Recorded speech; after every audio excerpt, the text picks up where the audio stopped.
نحمد ونصلی علی رسول الکریم اما بعد فاعوذ باللہ من الشیطان الرجیم بسم اللہ الرحمن الرحیم اللہم صلی علی سیدنا و مولانا محمد و علی آلہ وسلم رب زدنی علما۔ حدیث رسول صلی اللہ علیہ وسلم چینل پہ آپ کو خوش آمدید۔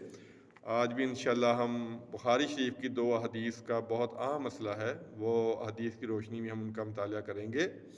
پہلی حدیث ہے 2287 2287 اور دوسری ہے 2288۔ یہ دو حدیثیں لگاتار ہیں۔ سرکار دو عالم صلی اللہ علیہ وسلم نے ارشاد فرمایا کہ کسی مالدار شخص کا قرض ادا کرنے میں ٹال مٹول کرنا یہ ظلم ہے۔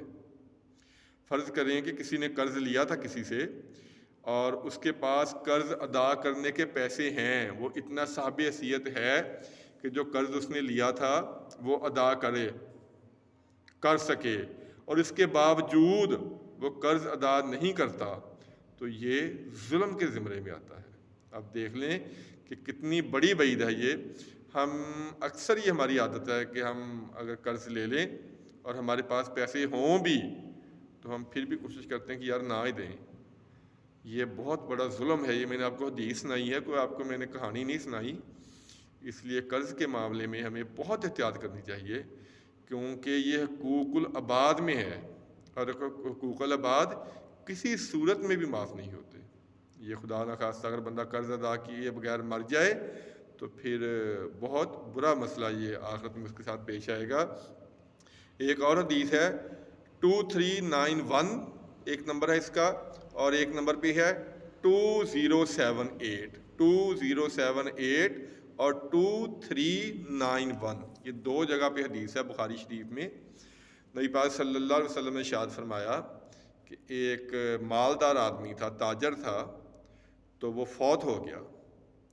تو جب اللہ کی بارگاہ میں پیش ہوا تو اللہ تعالیٰ نے کہا کہ کیا تیرے پاس کوئی نیکی ہے؟ اس نے کہا جی نہیں، میں تو کوئی نیکی نہیں ہے، میرے پاس تو گناہ ہی گناہ ہیں۔ اللہ تعالیٰ نے پھر پوچھا کہ اپنی زندگی پر نظر دوڑا ذرا، کوئی ایسا کام کیا ہو نیکی کا؟ حالانکہ اللہ تو بہتر جانتا تھا۔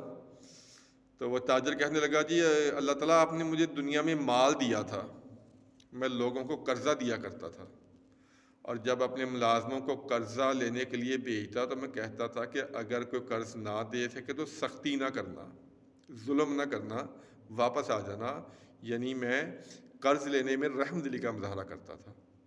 تو اللہ تعالیٰ نے فرمایا کہ تو میری مخلوق پہ رحم دلی کرتا تھا، آج اسی لیے تیرے پاس کوئی نیکی نہ ہونے کے باوجود میں تمہیں بخش رہا ہوں۔ یعنی اب بالکل دو حدیثیں ہم نے سنی ہیں اور دونوں میں معاملہ بالکل مختلف ہے کہ اگر آپ کے پاس قرض ادا کرنے کے پیسے ہیں اور آپ قرض ادا نہیں کر رہے تو آپ ظلم کر رہے ہیں۔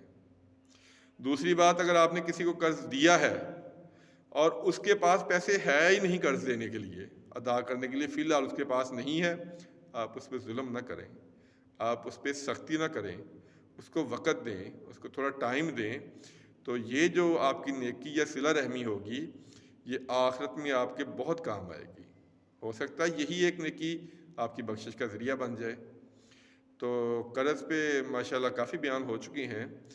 یہ ایک اور حدیث اس وقت یاد آ گئی 2397 بخاری شریف کی حدیث ہے۔